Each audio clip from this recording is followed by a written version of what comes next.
Okay, yung isang luto tayo. Adobo dito ka ng baboy. Ilang ingredients ito. Bawang, sibuyas, luya, bell pepper. Pero hindi naman lahat gumagamit itong bell pepper. Luya. Bell pepper, pampabango lang yan. Lagyan natin konti patatas. Siyempre, palinamnam. Minasang, konbanwa. Luto muna tayo ngayon ng pambaho natin. Miyerkules na nga pala ito, no? Lunes may pasok tayo, Martes day off na naman natin. Kaya ito, continue ulit natin yung pagpapaalipin sa salapi. Bali nagluto nga lang ako dyan ng isang mabilisang adobo. Kasi na rin yan. Alas 6 na rin yan. Bali alas 7 dumarating yung sundo natin eh. Kaya mabilisang kilos lang to. So fast forward nga guys, nasa baon na natin yan. Hindi ko na na-videoan eh.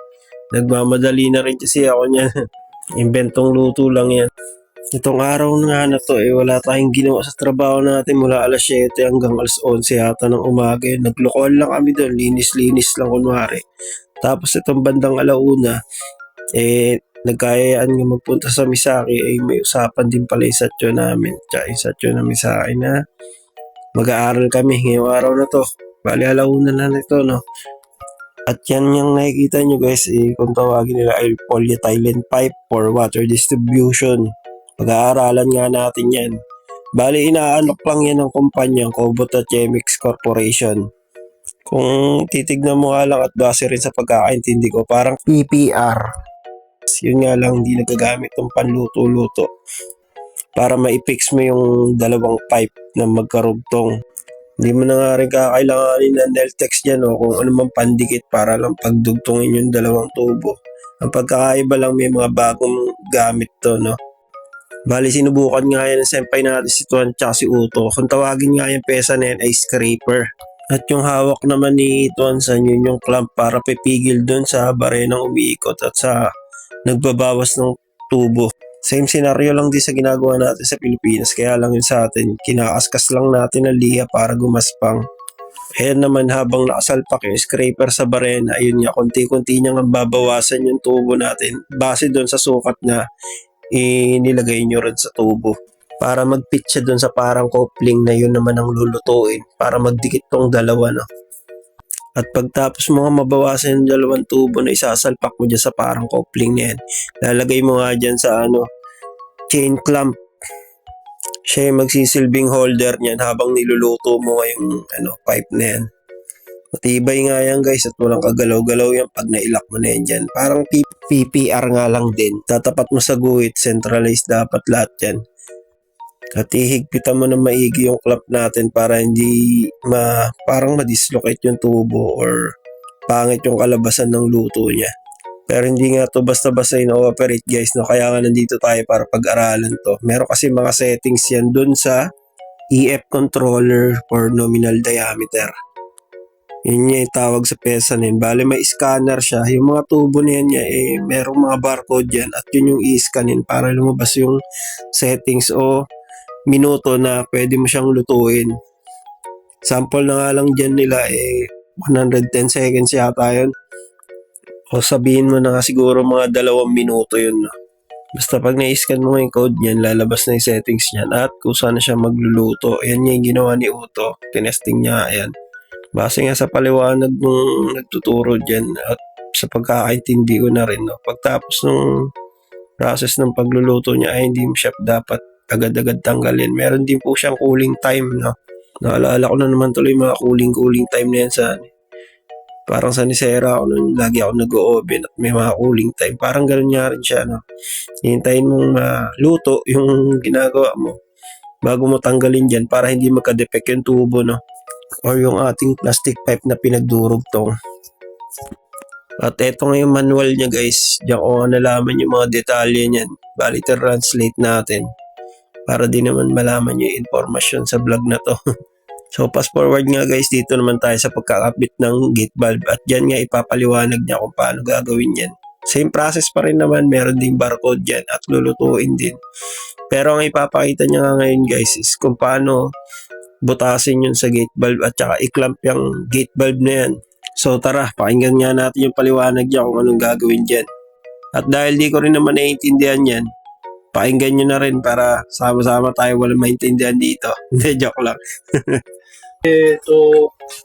基本150まではこういう株バンドとそれを止めるクランプですね。これが同梱されていますけども、今回本当に200ということなので、200の場合はこの株バンドとかは入っていません。なので、先ほどのあったようなチェーンクランプを使って、固定していただくという形になります。それはついてくる。150まではついてくる。 So ayun nga guys, putulin ko muna yung pagkukwento niya, no? Kasi medyo mahaba-haba to. So yun nga, susukat mo dyan yung gate valve at gagamit ka dyan ng hand plane. Yun nga yung para kaskasin mo yung sinukat mo. Pagtapos nun, lilinisin mo nga yan guys. So yun nga, testing ng veterano ng Misaki yan. Yan nga pala si Naoki-san, yung pinakamagaling sa piping dyan sa Misaki. After mo nga palang kaskasin yan guys, gagamit ka ng tissue dyan at saka ethanol na 95% purity para malinis. At ito ang next video guys, ay papakita naman niya yung pipe cutter dyan na malaki. Pero magagamit mo naman yan sa pinakamaliit pa na pipe kasi nga adjustable naman siya at madali lang siya gamitin. Base nga sa pagpapaliwanag niya higpitan mo muna yan dyan. Automatic naman yan bababa. Tapos higpitan mo lang 3 ikot. Bago mo siya, ikutin pababa. Ang tamang proseso nga daw dyan ay hindi mo dapat gaganyan-ganyanin. Although dapat pababa lang lahat siya. Kada pag-ikot ng isang beses niya ay pipihitin mo yung panghigpit ng 3 beses para bumaon yung talim niya at tumiwa siya dun sa pipe. Kasi nga pag pinabalik-balik mo atras abante daw yan hindi magiging pantay yung hiwa niya. Kaya yan, pinapakita niya yung tamang proseso. Meron din tayo niya sa Pilipinas. So ito, balikan nga natin yung gate valve, no. Bali yan na ngayon, papakita niya na ako paano i-clamp yan. Bali yung dalawang stand na nakikita nyo, yan ngayon nagsisilbing chain clamp natin, no? Pero hindi na kailangan yan. Sample lang nila yan. Doon nga sa naunang process, pareho nga lang din yan. Ang pagkakaiba lang nito, gagamit ka nga niya ng clamp na yan. Tapos, bago mo pukpukin, magpapatong ka ng maliit na level bar, no? Kailangan diretso muna kasi siya bago mo ituloy na higpitan yung clamp. So yun nga, pagpalagay mo, diretso na, pukpukin mo na nga yung pinakalock niya para ituloy mo na yung proseso niya, no. Bali, bubutasin mo na nga yan at meron silang, gamit na pambutas dyan. Yun nga, parang drill din naman siya.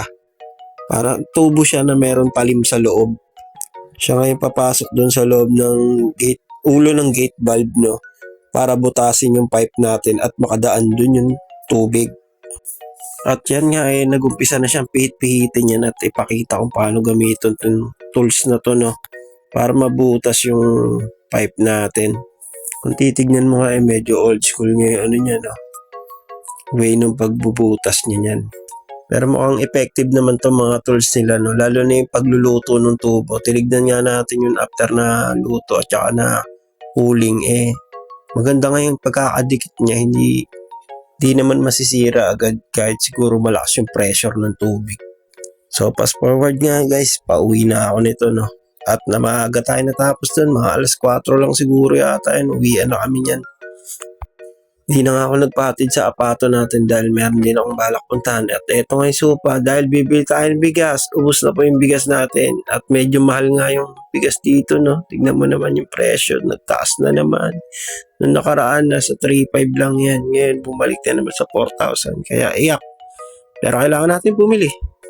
Pero no choice tayo, kailangan natin bumili. Lalo na kung masarap yung ulam natin, hindi naman po pwedeng kakain tayo ng masarap yung ulam tapos wala tayong kanin. Ay, galing sa trabaho. Walk trip na naman. Bumili tayo ng bigas. Basta naman yung bigas natin. Ito muna yung kakagay natin. Saka na yung baby. Hindi pa natin kayang buhayin. Sobrang mahal itong bigas na to. Talagang iingatan mo Baka mahal 5 kilo lang Halos na dyan. 1.5 na sa pera natin. Masarap kumain No choice. Bata na Ito yung mga tanim ng senpai ko. Tapos ito, saluyot, ang laki na Meron siya dito ng sibuyas. Yan, ganito sa ilalim. Tapos meron ditong gabi.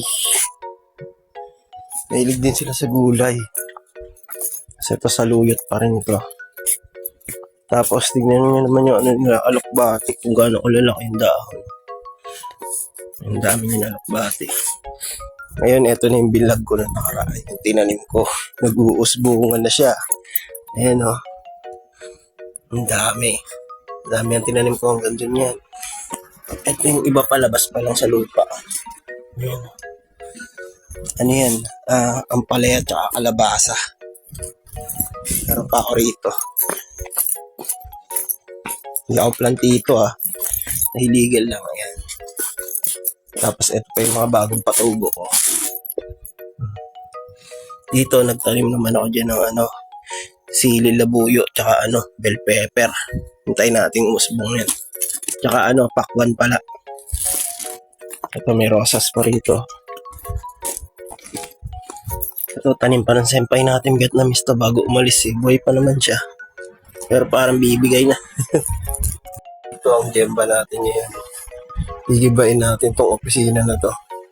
Bali, halos dito rin yung gemba natin nakaraan yung sa likod nito. Nagiba tayo ng mga flooring. Malawak yan.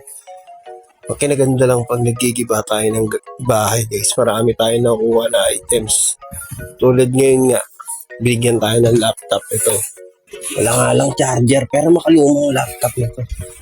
Pwede pa to. Ayan laki maayos pa to. Pag-isipan ko pa kung kanino ko ibibigay na tropa to So, bali hanggang dito na nga lang guys. Sana nag-enjoy kayo sa video na to, no? Ako nga pala si Joel, TITP dito sa Japan. Kung gusto mo nga makapunta rito, apply ka na.